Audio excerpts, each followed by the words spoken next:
A new product has entered the sim racing space and it's potentially very interesting. They say it can give you some of the benefits of VR without some of the drawbacks, and for me that's very interesting because I'm a big supporter of VR in sim racing. I think there are huge benefits like the ability to look towards the apex, feel less claustrophobic in a car, your field of view and your vision is more like it is in real life, which means you drive more realistically as well. But there are drawbacks, having to wear a big heavy headset, sort of compatibility issues, maybe eye strain as well, maybe the graphics don't run quite as well as you get on a monitor. So this is a Tobii IR Tracker 5. I've heard of Tobii for a long time. When they got in touch and said, do you want to review this eye tracker for sim racing? I was like, I had no idea that you guys are in sim racing. They said, yes, we are. It works with games like ACC. So this is a sponsored review product from Tobii, and we're going to put it through its paces. And I'm going to do some stuff live in this video to see whether it works or not, including wearing glasses. So there have been some, I would say, issues in getting this working that I want you to be aware of, because Tobii said that there's a current promotional period where the Tobii IR Tracker 5 is 20% off. So if you're thinking of buying this, it's about £240, I'll be an exact price. If you're thinking of buying this, I want you to be aware of some things. So I think the Tobii IR Tracker is designed normally to be used underneath a monitor or like at the bottom of a monitor. And I think this is probably because it's easier to look at eyes looking up than looking down, because we have bigger eyelashes on top. If you look down, it's going to be more interfered from eyelashes. So obviously the first thing I tried to do was to mount the Tobii IR Tracker 5 on the top of my monitor, because I know my steering wheel is going to be here, and it didn't really like it. So I then tried to mount it on the bottom of my monitor, and it would get interrupted when I turned the wheel. So what I found here is I think the best solution, which is I've just mounted it off to the side. It can completely see my eyes, it's completely working, it's doing head tracking and eye tracking, it's not interrupted by my hands, and it's not really getting in the way of my game because it's sitting in the cockpit. So, but just to let you know, you can save yourself some time, try and mount it to the side is my recommendation.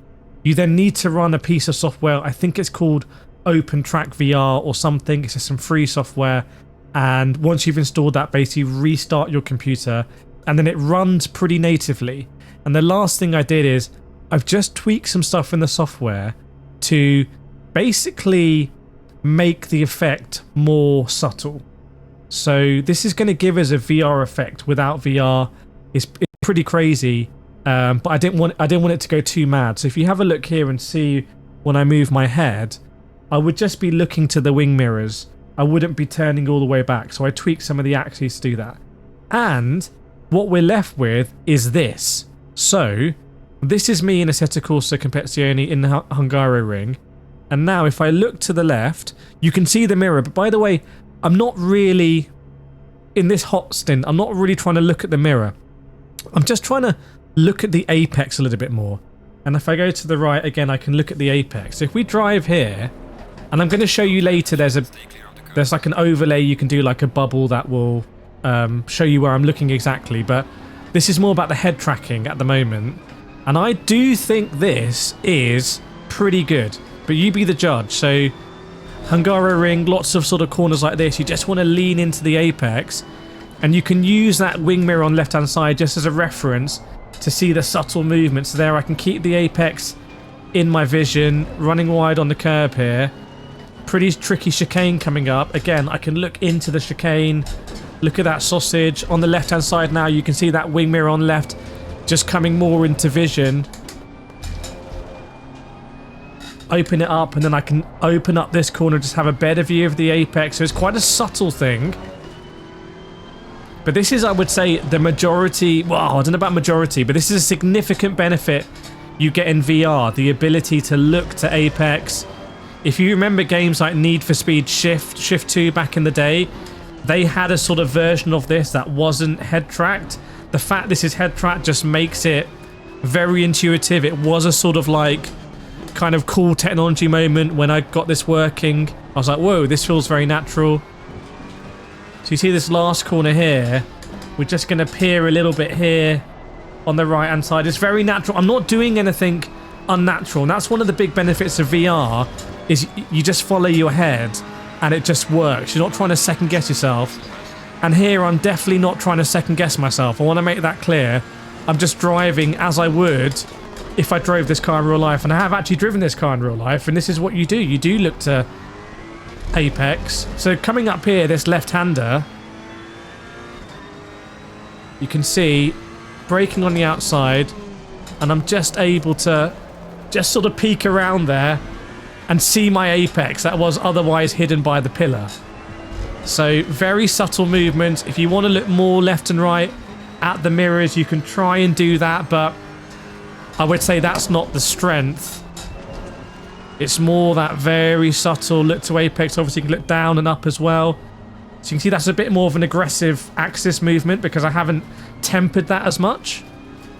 But if you wanted to look at something on your wheel, which I don't think you really would, so I think the up and down movement, if you look at my head in real life, I tend to drive with my head, you know, like a chicken almost. I try and keep it very straight. But it's a left to right like that.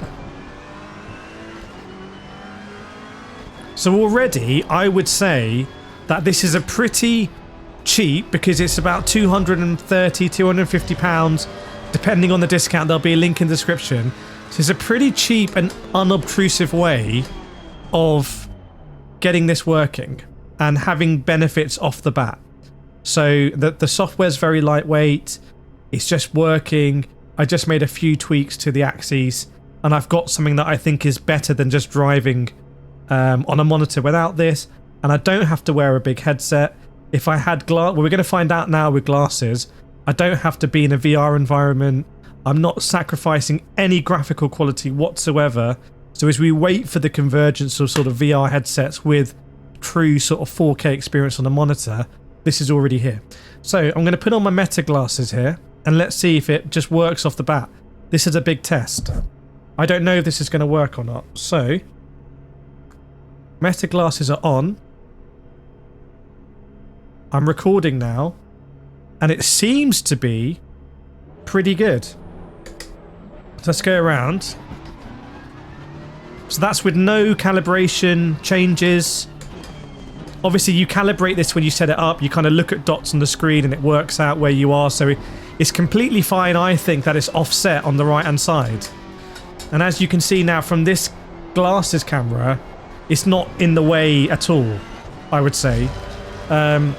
It's definitely not clutter free, obviously.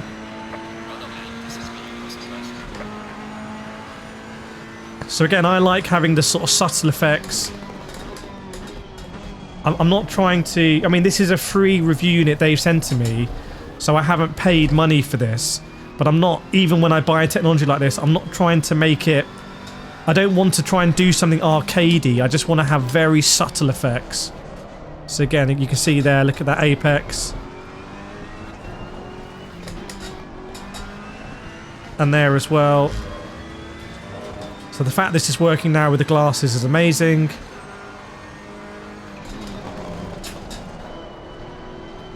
You can see just looking.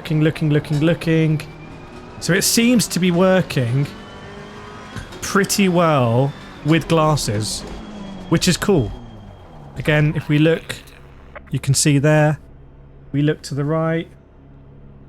You know, we're sitting on the left, so I wouldn't buy this with the expectation that it's going to be really easy to look at wing mirrors, because it's not really easy to look at wing mirrors in real life anyway. It's just those subtle changes, and you can adjust all of the axes in the software. In fact, I'll try and get that software up. So this is the software here. Hopefully you can see it on the glasses here. So you can see a sort of octopus there. There's different mapping you can do. So you can see I've kind of lowered it because it would otherwise be at 180 for that. So that's my yaw, pitch, roll, X, Y, Z. And in the options as well, there's a output here that I've done some adjustments, you can see. I think that's mainly because the Tobii IR Tracker 5 is at an angle there. So you can see that. You can also data log stuff. I've got ACC kind of ready to run. So yeah, pretty cool. So what I want to do now is try something interesting. I'm going to try and get this Ghost up. So this is the Tobii Ghost app. You can see here, if I put a preview on, that's my eye tracker. So where I'm looking is the eye tracker there. So let's try and drive now with that. So I'm looking at the one. It's slightly offset to the right hand side, I would say. And that might be because I've made offsets in... Oh, maybe that's better. I've made offsets in that open software. But hopefully you'll be able to see kind of where I'm looking at. So sort of looking at the apex here. And then I should be looking at the exit.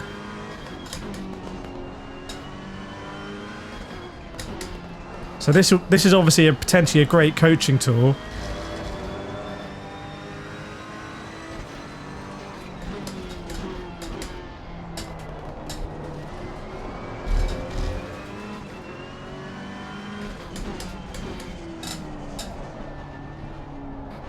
No surprises where I'm looking there.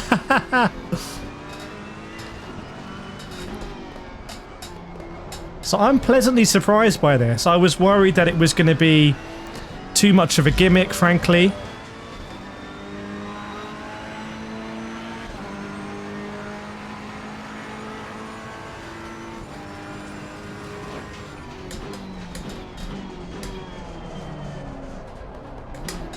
Oops.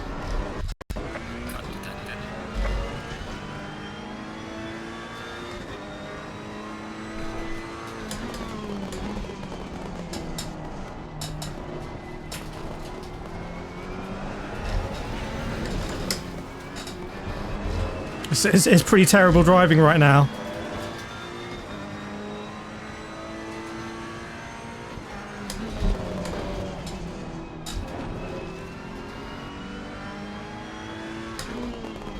So I think what I can do as well, I'm going to take off my glasses. I think what I'll be able to do is try and get this embedded in the video here. But you can now probably see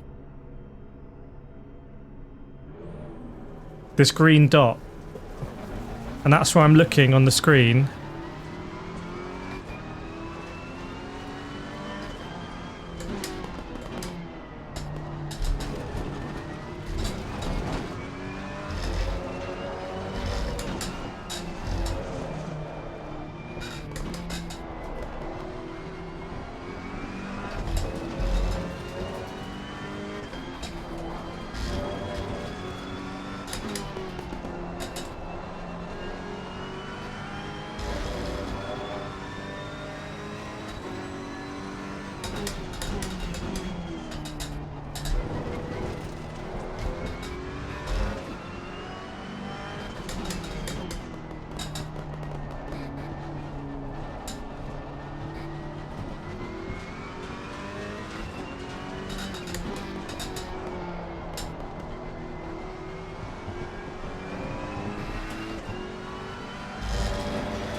So it could be a very, very, very useful training tool. I mean, you could give this to a coach.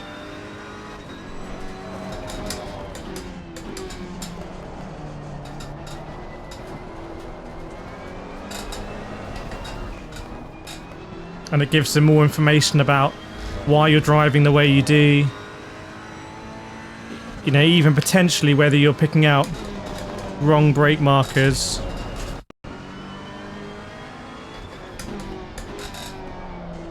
You can see my instincts are to pick out the apex quite early, but I would suspect that I'm not looking through the road quick enough.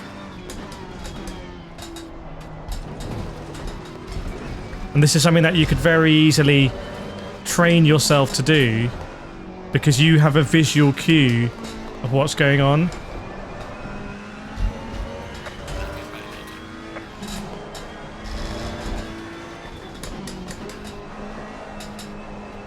So yeah, I mean, it's very interesting to see. Hopefully that's made sense on the OBS recording. So this is the Tobii IR Tracker 5. It's on sale at the moment. There's a promotion running. I'll let you know exactly when that is.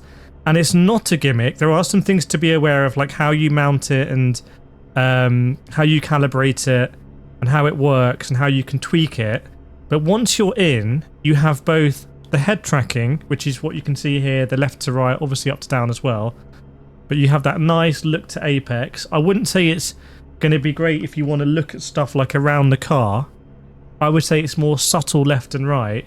And then you also have the eye tracking as well that you can see. If I look at the one, I'm looking at the one right now. If I look at the kind of stuff on the left there, look at the top right, look at the Fanatec GT stuff. So pretty good on the eye tracking. Maybe it's compromised a little bit because it's kind of to the side, but it does work with sim racing with this positioning. I mean, I will probably keep this like this, and when I'm racing in 2D on games that support it, I will probably keep using this. I think it just adds a little bit of actual performance, which is really interesting.